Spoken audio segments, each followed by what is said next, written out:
النبي الأمي الكريم ونحن على ذلك ما قال ربنا لمن الشاهدين والشاكرين والحمد لله رب العالمين.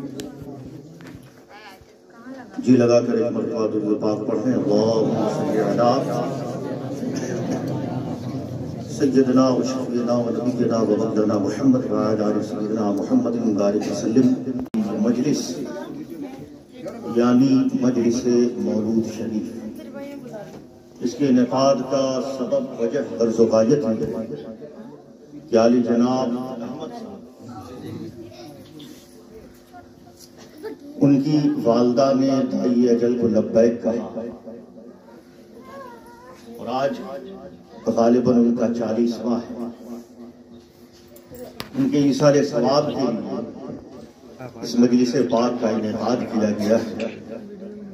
دعا ہے کہ مولا کریم اس مجلس پاک کے تصدق مرحومہ کی بال بال مغفرت فرمائے، کروٹ کروٹ جنت کی بہاریں نصیب فرمائے.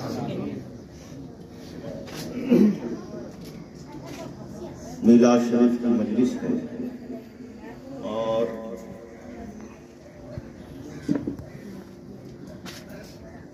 یہ کہ بات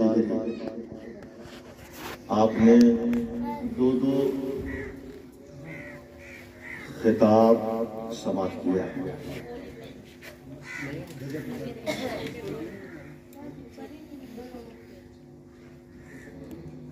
یقیناً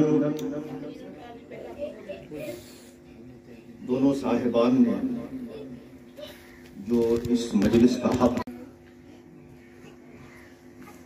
مکمل طور پر ادا کرنے کی کوشش کی ہے.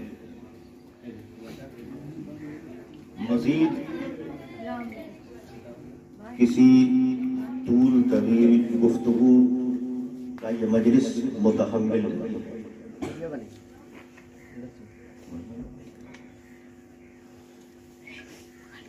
موقع کی مناسبت سے بس ایک حدیث پاک بیان کر کے اپنی بات ختم کر دوں گا.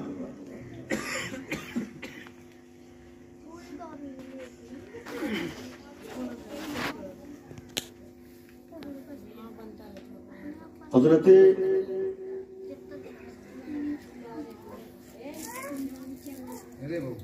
سیدنا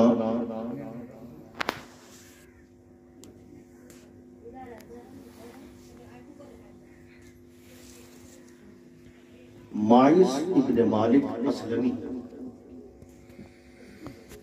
رضی اللہ تعالی عنہ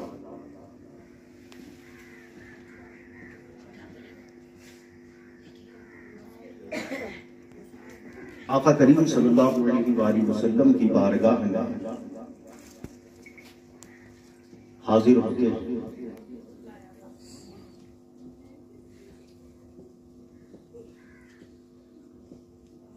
عرض کرتے ہیں طہرنی یا رسول اللہ،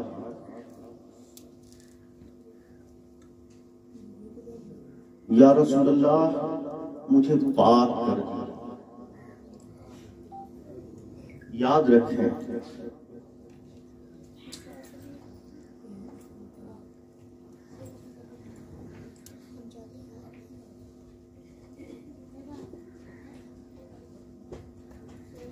ہر صحابی کا عمل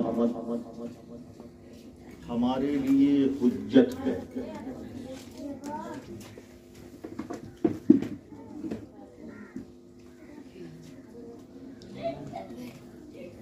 اس لیے کہ یہ وہ ذوات قدسیہ ہیں کہ جن کی تربیت خود نبی محتشم صلی اللہ علیہ وآلہ وسلم نے اپنے ہاتھوں فرمائی، اور اسی تربیت کا یہ نتیجہ ہے کہ اللہ تبارک و تعالی بلبل سدرا جبریل امین کو وحی لے کر بھیجتا ہے کہ جاؤ اور اعلان کر دو رضی اللہ عنہم ورضوا عنہ، یہ مصطفیٰ کریم کا اعتماد ہی ہے کہ فرمایا اصحابی کالنجوم بأیہم اقتدیتم اہتدیتم۔ بہرحال وقت مختصر ہے، بات نکلے گی تو نکلتی چلی جائے گی۔ بتانا یہ چاہتا ہوں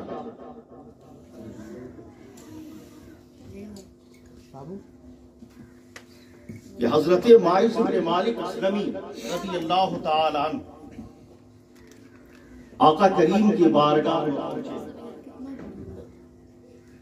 دامن پسارے ہوئے، جھولی پھیلی ہوئی ہے۔ یا رسول اللہ مجھے پاک کر دیجیے۔ نبی پاک صلی اللہ علیہ وآلہ وسلم نے فرمایا جاؤ استغفار کرو۔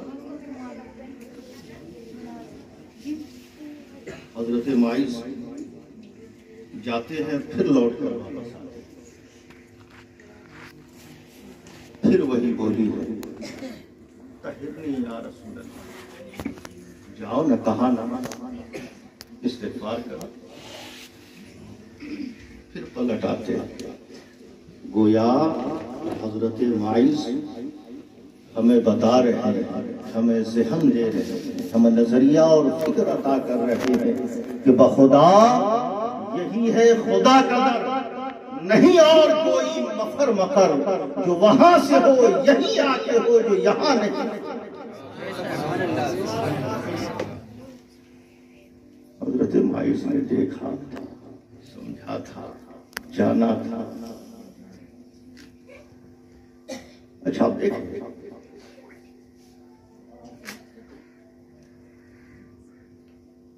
آقا کریم صلی اللہ علیہ وآلہ وسلم نے پوچھا، بار بار اصرار رحمت للعالمین، کوئی تو بچنے کا پہلو نکلا ہے۔ جو بار بار اصرار بڑھا، یا رسول اللہ مجھ سے گناہ سے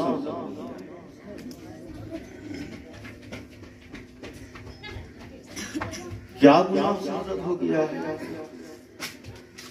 یا رسول اللہ زنا سے،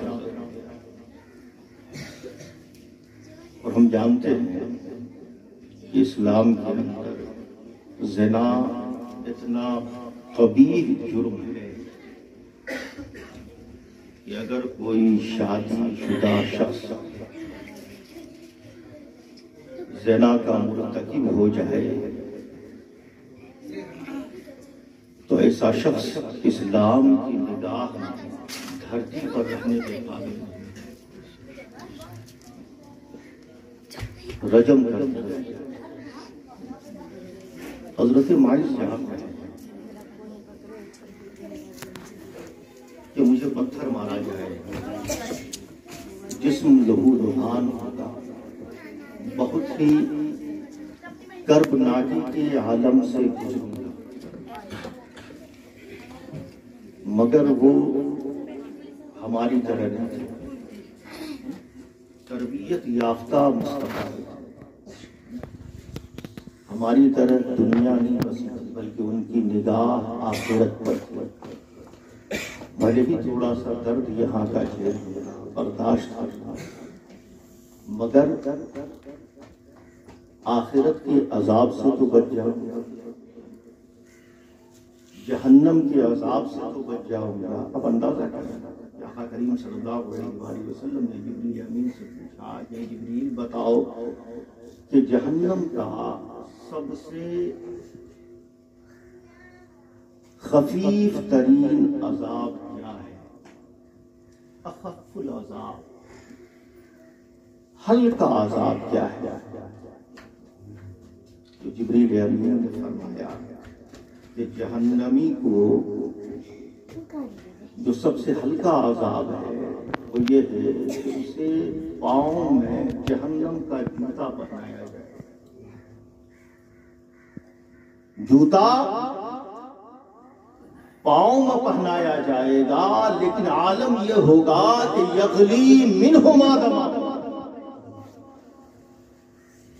اس کے اثرات یہ ہوں گے کہ دماغ ناک سے اور کان سے بہہ بہہ کر باہر نکل رہا ہوگا۔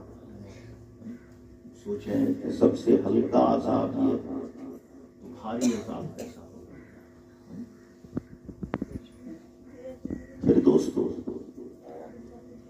حضرت ماعز اپنے آپ کو رجم کے لیے پیش فرما دیتے ہیں۔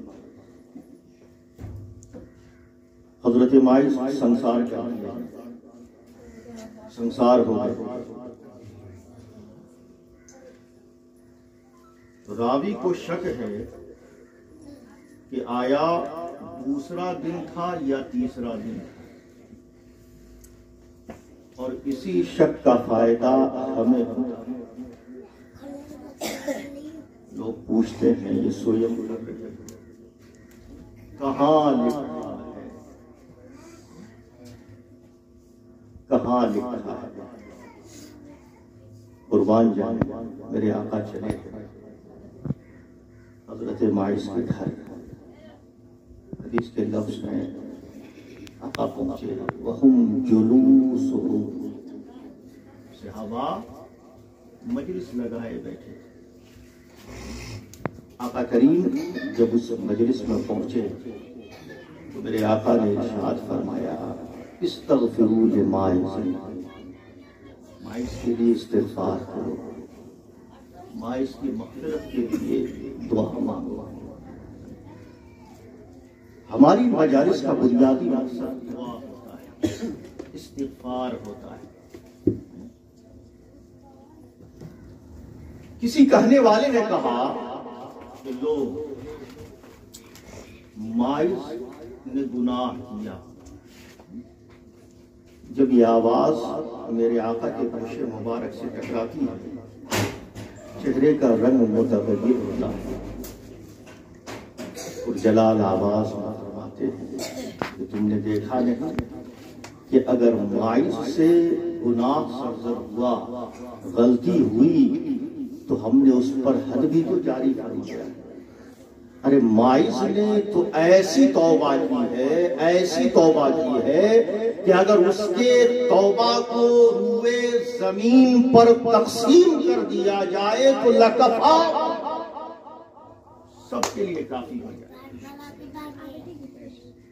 اب یہیں سے ہمیں معلوم یہ ہوا، پتہ یہ چلا کہ لوگ کہتے ہیں اچھا ٹھیک ہے، مان لیتے ہیں کہ جو عام آدمی ہے ان کے لیے تم مجلس لگا رہے ہو، قہرن جبرن بھی صحیح مان لیتے ہیں، لیکن ہم تو دیکھتے ہیں کہ اولیاء و صالحین کے لیے بھی تم مجلس لگاتے ہو، ہے نا؟ مجلس کے تعلق سے تو تم نے کہا کہ مغفرت کے لیے، استغفار کے لیے، اس کی بخشش طلب کرنے کے لیے، اور بقول تمہارے وہ شخص جس کے لیے تم مجلس لگا رہے ہو وہ تو بخشا بخشایا ہے نا؟ نہ صرف بخشا بخشایا ہے بلکہ تمہارا دعویٰ تو یہ ہوتا ہے کہ جو اس کا دامن سے وابستہ ہو جائے وہ بھی بخشا چلا جاتا ہے۔ پھر یہ کیوں مجلس لگا رہے؟ مجلس کو استغفار کی، تو یہیں سے ہمیں اس بات کی وضاحت مل جاتی ہے کہ میرے آقا نے ارشاد فرمایا تھا کہ ماعز نے ایسی توبہ کی ہے کہ اگر اس کی توبہ کو روئے زمین پر تقسیم کر دیا جائے تو سب کے لیے کافی ہو جائے۔ تو میرے آقا نے تو بتلا دیا کہ ماعز بخشا بخشایا ہے، باوجود اس کے مصطفیٰ استغفار کی مجلس سجا رہے ہیں۔ نہ صرف یہ، اچھا ایک بات بتائیں، آقا خود دعا فرما دیتے کافی تھا؟ ہاں کافی تھا؟ یہ صحابہ کو کیوں حکم دیا جا رہا ہے؟ ماعز کے لیے استغفار کی، گویا آقا ذہن سازی فرما رہے ہیں، تربیت فرما رہے ہیں کہ دیکھو جب تمہارا جانے والا جائے، رخصت ہو جائے، تو سنو فراموش مت کرنا، بلکہ انہیں ہمیشہ اپنی دعاؤں میں یاد رکھنا۔ کبھی استغفار کی مجلس سوئم کے نام سے سجاتے رہنا، کبھی 10ویں 20ویں کے نام سے سجاتے رہنا، کبھی چہلم اور برسی کے نام سے سجاتے رہنا۔ یہی وجہ ہے، یہی سبب ہے۔ اچھا اب دیکھیں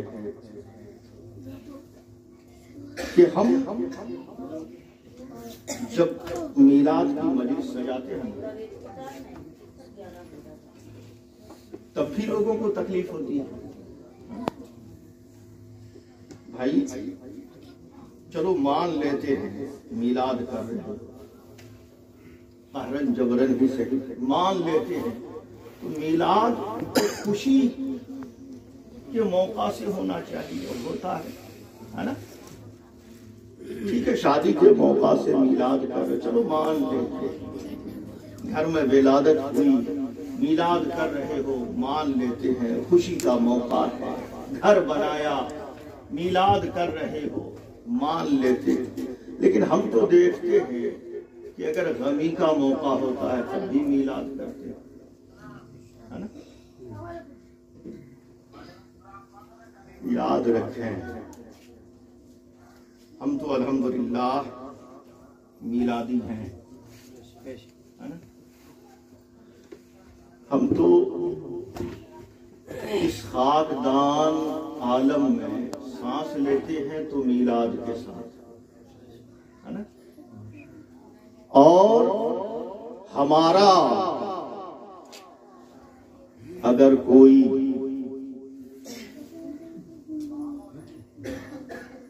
جب تک زندہ رہتا ہے میلاد کی مجلس منعقد کرتا رہتا ہے، کسی نہ کسی بہانے سے رب کی کوئی نعمت ملی، اولاد کی نعمت ملی، میلاد کی مجلس منعقد کرایا، نوکری ہو گئی میلاد کی مجلس منعقد کرایا، نوکری میں ترقی ہو گئی میلاد کی مجلس منعقد کراتے ہیں، مکان بنایا میلاد کی مجلس منعقد کراتے ہیں، دکان بنایا میلاد کی مجلس منعقد کراتے ہیں، کوئی بھی موقع ہم تو بہانے تلاش کیا کرتے ہیں میلاد کے۔ اب تو یہ ہے کہ جب تک ہم زمین پر رہتے ہیں میلاد کی مجلس سجاتے رہتے ہیں، جب زمین میں جاتے ہیں تب بھی میلاد کی مجلس۔ بہرحال عرض یہ کر رہا تھا کہ یہ اعتراض وارد ہوتا ہے، چلو ٹھیک ہے مان لیتے ہیں خوشی کا موقع ہے، میلاد کر رہے ہو، بات مان لیتے ہیں، ہے نا؟ لیکن تمہارا جانے والا جب کوئی جاتا ہے یہ تو غم کا موقع ہے، حزن و ملال کا موقع ہے، یہاں میلاد کر رہے ہو، سمجھ میں نہیں آیا، عقل سے پرے۔ حالانکہ عقل کے اندھوں کو یہ خبر ہی نہیں ہے کہ عقل قربان کن بپیش مصطفیٰ۔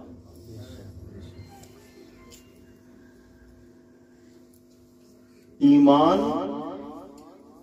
نام ہی ہے عقلی پیمانے کو توڑ دینے کا۔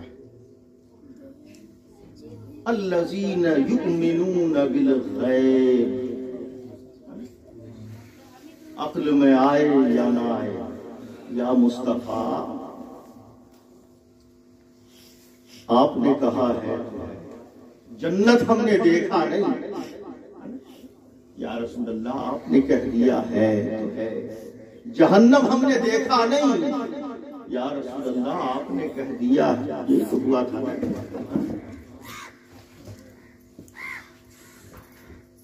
حضرت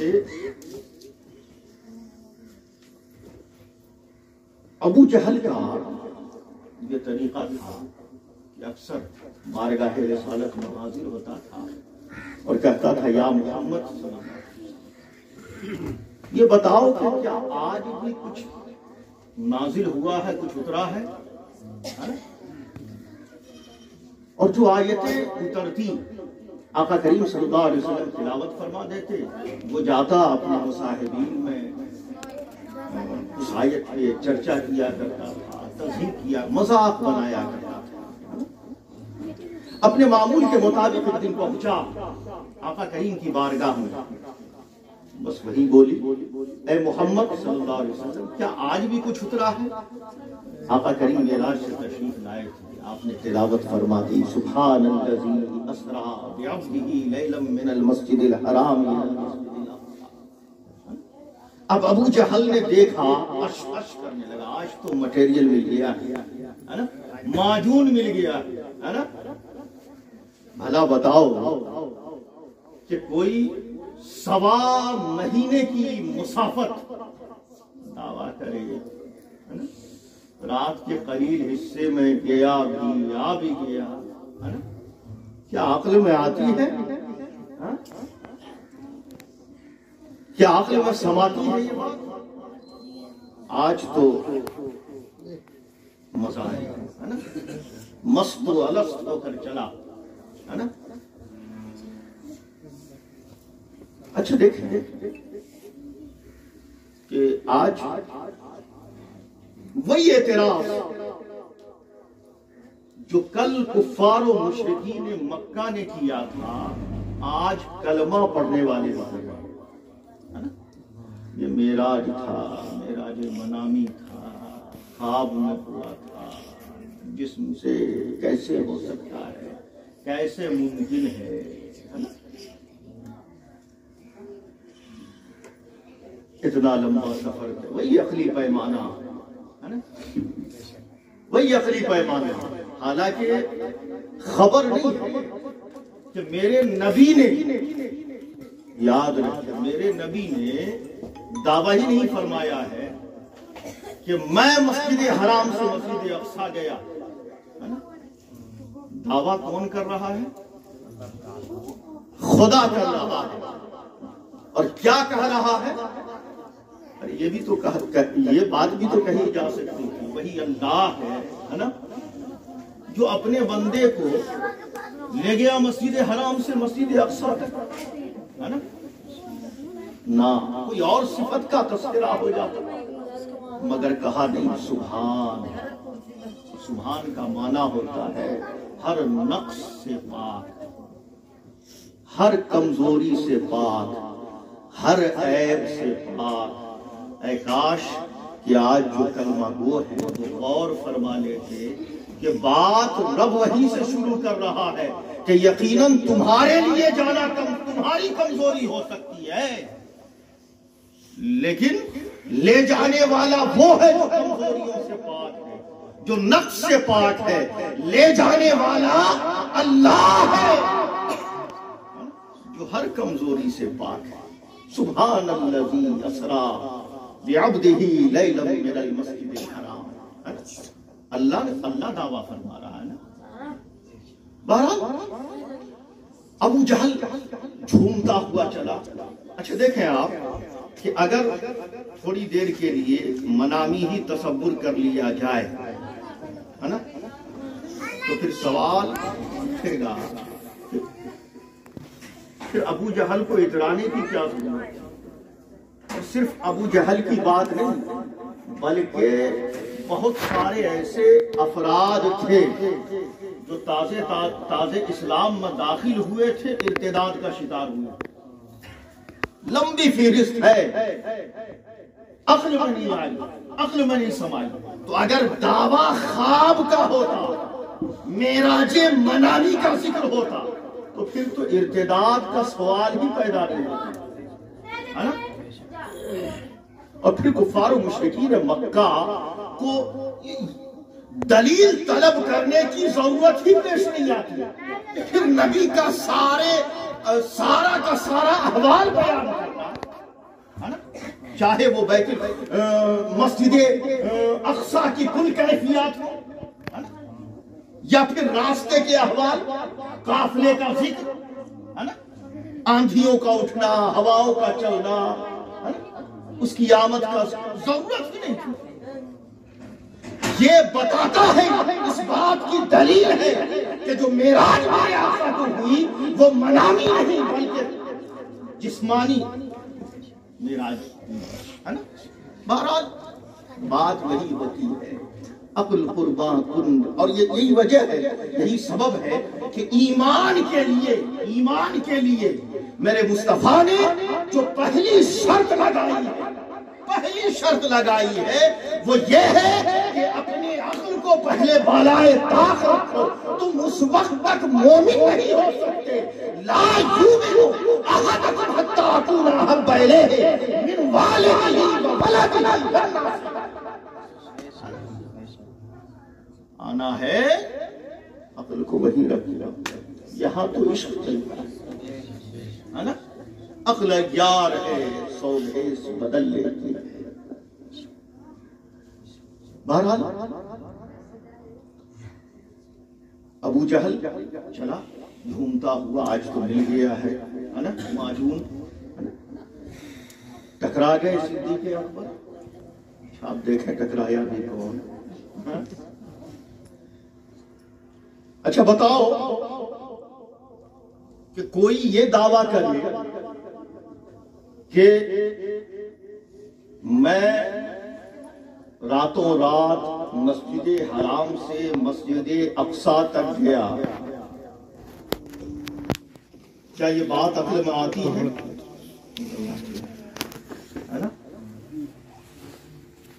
مگر یہ بتاؤ بھی تو صدیق اکبر تھے، یہ بتاؤ کہ دعویٰ کس نے کیا؟ کہا کسی اور نے نہیں بلکہ تیرے صاحب نے کیا۔ فرمایا اے ابو جہل سن،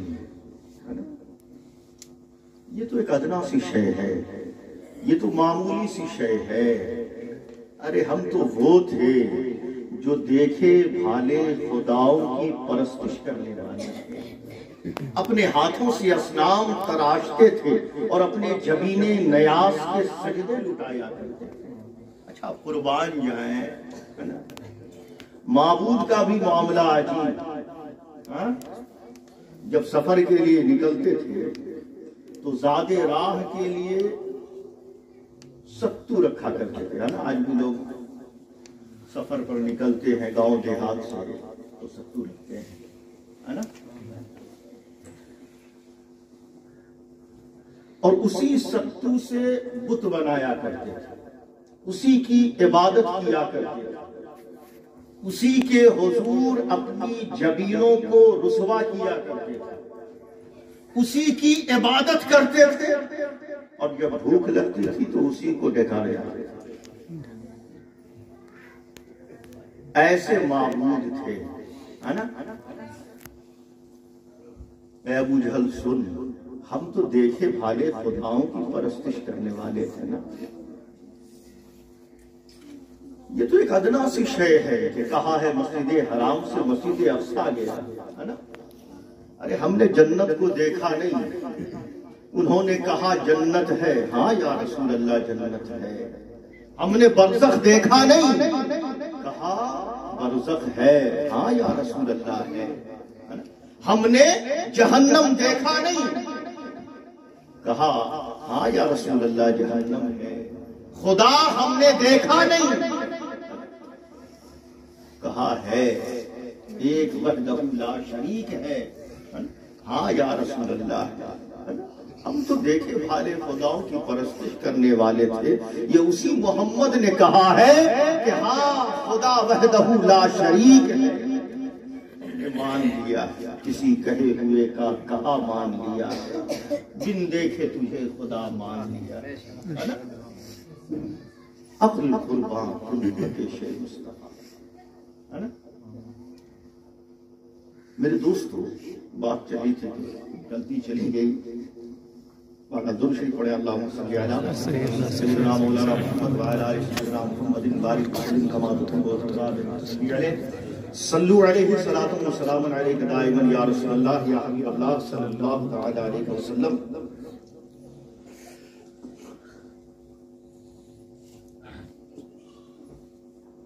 یہ جو میلاد کر رہے ہو، ہے نا، ٹھیک ہے خوشی کے موقع سے کرتے ہو، معاملہ سمجھ میں آ رہا، لیکن جب کوئی جانے والا تمہارے یہاں انتقال کر جاتا ہے، وصال کر جاتا ہے، فوت کر جاتا ہے، غم کا موقع ہے، اس موقع سے میلاد کرتی ہو عقل سے پڑے، ہے نا، عقل سے پڑے، عقل میں نہیں مانتے میرے دوستو۔ اور پھر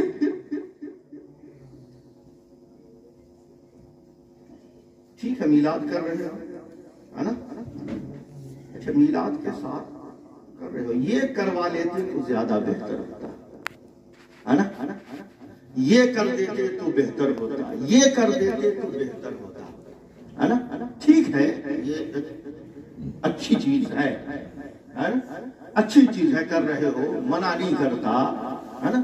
اس بھیس میں بھی آتے ہیں کیونکہ اکثر ہم نے دیکھا ہے کہ شیطان نورانی چہرے ہی میں آتا ہے، چاہے وہ دار الندوہ ہو، ہے نا،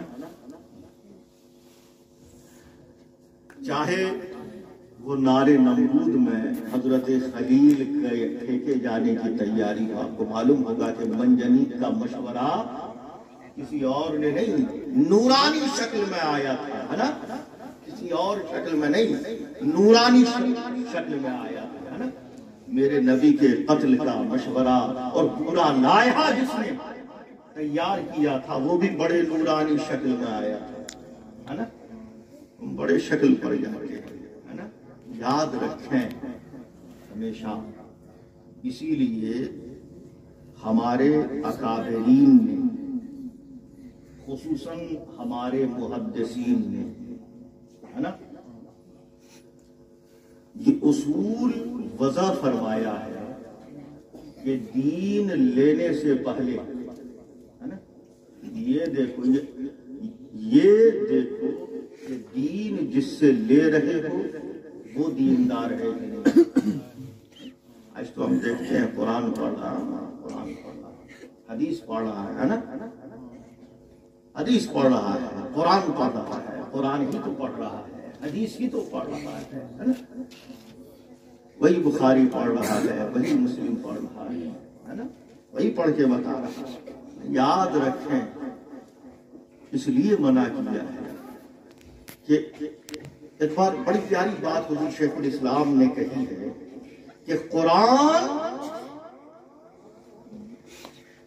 اللہ کی کتاب ہے، مگر قرآن کی صفت یہ ہے کہ قرآن جس سے پڑھو گے، قرآن جس سے پڑھو گے، اگر دہریہ سے پڑھو گے دہریہ ہو جاؤ گے، ہے نا، یہودی سے پڑھو گے یہودی ہو جاؤ گے، نصارہ سے پڑھو گے نصارہ ہو جاؤ گے، ہے نا، اس سے پڑھو گے تو وہ نہیں بنو گے۔ قرآن ہی تو ہے، ہم بڑے ذوق سے اپنے بچوں کو تعلیم دینے، ارے حفظ ہی تو کرنے جا رہا ہے، ابتدائی تعلیم ہے نا۔ آپ نے یہ نہیں دیکھا کہ آپ کیا پڑھانے بھیج رہے ہیں، دین سیکھنے بھیج رہے ہیں، ہاں، یاد رکھیں، ہے نا، دین اگر لومڑیوں سے سیکھو گے، ہے نا، تو وہی لومڑیت آئے گی، ہے نا۔ اسی لیے کہا گیا کہ دین جب بھی سیکھنا ہو تو دین لینے سے پہلے یہ مت دیکھو کہ قرآن پڑھ رہا ہے، اللہ کا فرمان پڑھ رہا ہے یا رسول اللہ کا فرمان پڑھنا، ہے نا۔ اس سے پہلے یہ دیکھو کہ وہ دیندار ہے کہ نہیں۔ اگر دیندار، آج جو یہ سارے فتنے، ہے نا، آئے دن نئے فتنے جنم لے رہے ہیں، اس کی بنیادی وجہ یہ ہے کہ آج ہم نے دین کبھی چائے کے ہوٹلوں سے سیکھنا شروع کر دیا، کبھی سوشل میڈیا کے ذریعے، واٹس ایپ یونیورسٹی سے ہم نے دین سیکھنا شروع کر دیا، جہاں سے چاہا دین ہی تو سیکھ رہے ہیں نا، ہے نا۔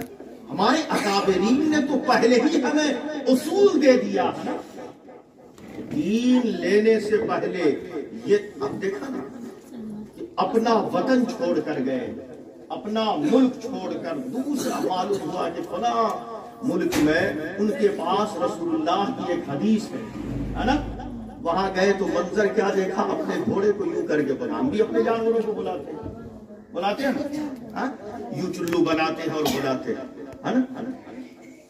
سوچیں اس وقت کا سفر، پیدل سفر ہے نا، ایک ملک سے دوسرے ملک گئے، لیکن جب یہ منظر کو دیکھا آپ نے پوچھا کہ کیا تیرے ہاتھ میں دانا تھا؟ تو اپنے جانور کو بلا رہا تھا؟ کہا نہیں، یہ ایک طریقہ ہے بلانے کا۔ کہا جو جانور کے ساتھ دھوکا کر سکتا ہے اور ہم کیا کرتے ہیں؟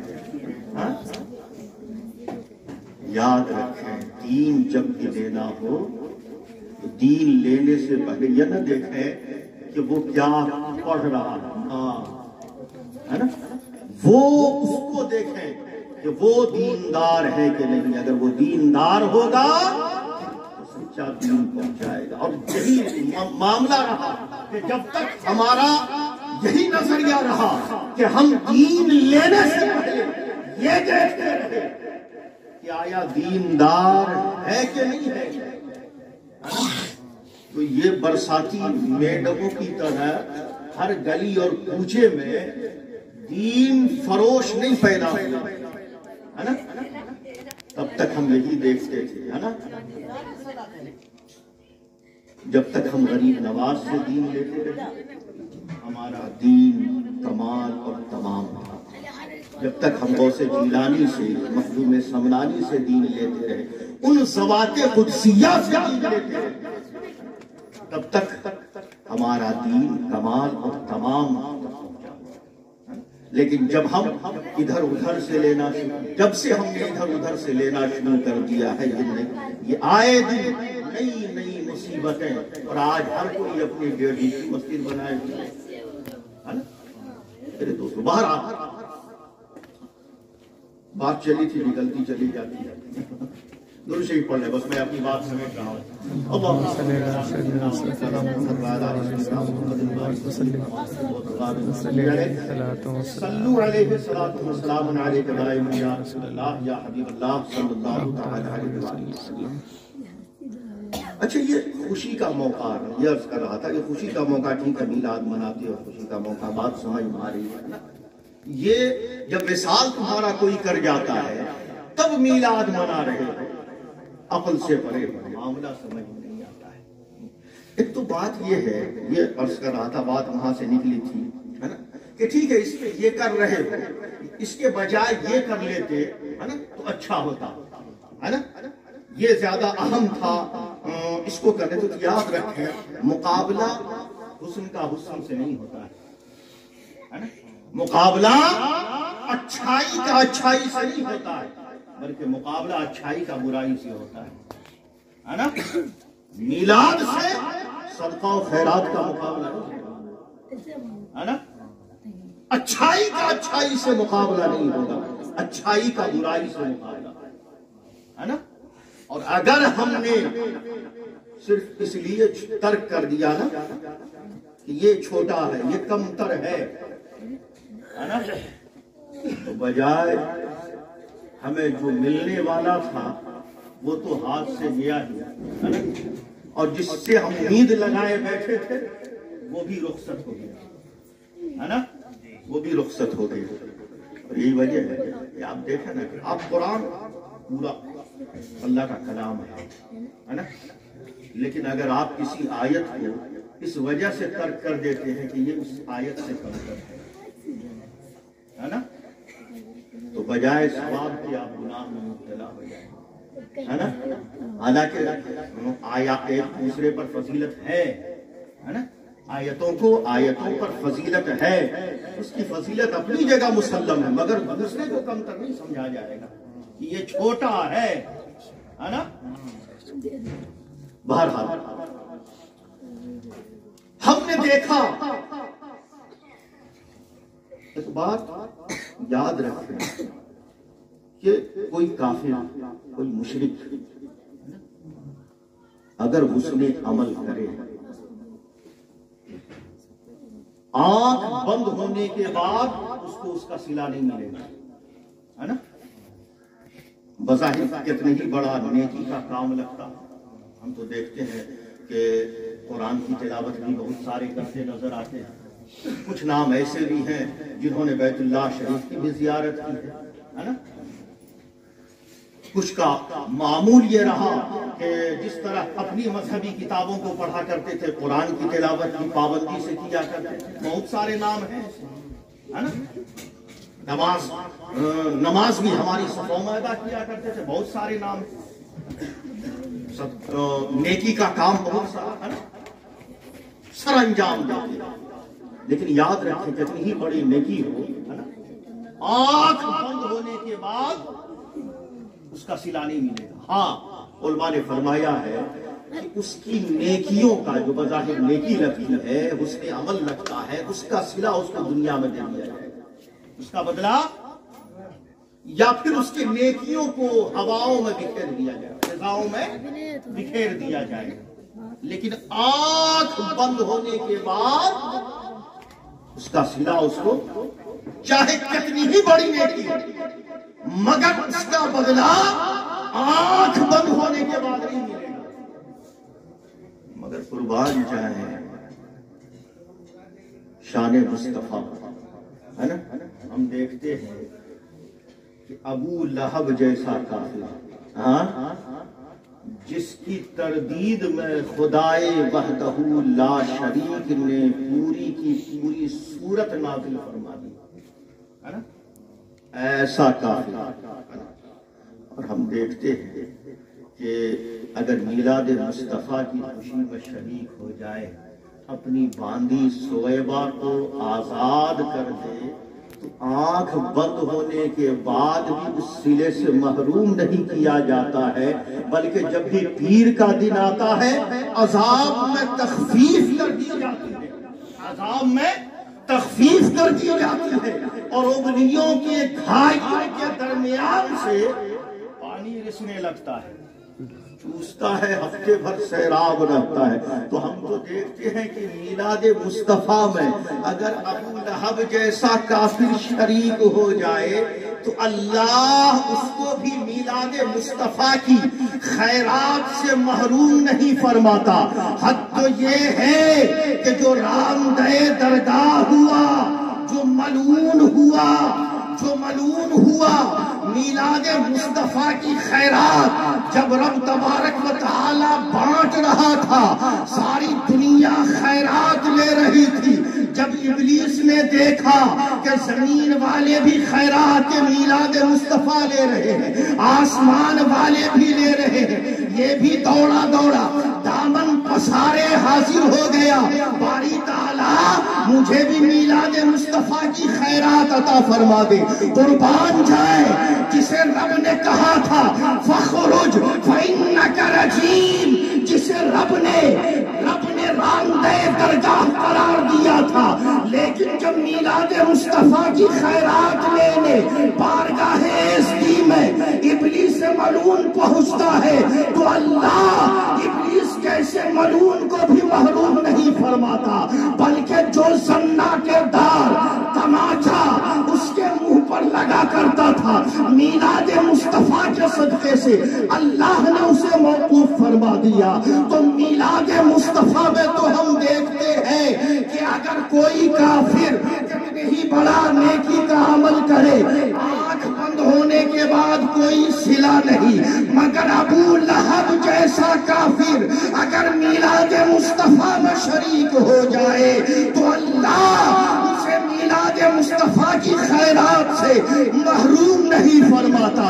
ارے ہم گنہگار سہی، اسیاں شعار سہی، کھوٹے سہی، ناکارہ سہی، مگر نام لیوا تو مصطفیٰ کریم سے ہے، مصطفیٰ کریم کے ہے، نام لیوا تو مصطفیٰ کریم کے ہے۔ ارے جب وہ خیروں کو میلاد مصطفیٰ کی خیرات سے محروم نہیں فرماتا ہے تو میرا ایمان کہتا ہے، میرا یہ وجدان کہتا ہے کہ ہمارا جانے والا، ہمارا رخصت ہونے والا، انتقال فرمانے والا گنہگار ہوگا، ہوا کرے۔ جب ابلیس محروم نہیں ہوا تو ہمارا محروم کیسے محروم؟ بے شک، سبحان اللہ، سبحان اللہ۔ یہی وجہ ہے کہ جہاں اور ہم حسن عمل کیا کرتے ہیں، صدقات و خیرات کرتے ہیں، قرآن کی تلاوت کیا کرتے ہیں، تسبیحات کرتے ہیں، دیگر اعمال صالحہ انجام دیتے ہیں، وہی ہم میلاد مصطفیٰ کو فراموش نہیں کیا کرتے بلکہ میلاد مصطفیٰ کی بھی مجلس منعقد کیا کرتے ہیں۔ اللہ تبارک و تعالیٰ کے حضور دعا ہے کہ رب کریم ہم سب کو میلاد مصطفیٰ کی خیرات سے دنیا اور آخرت میں بہرہ مند فرمائے۔ وما علینا الا البلاغ۔ آئیے کھڑے ہو کر سلام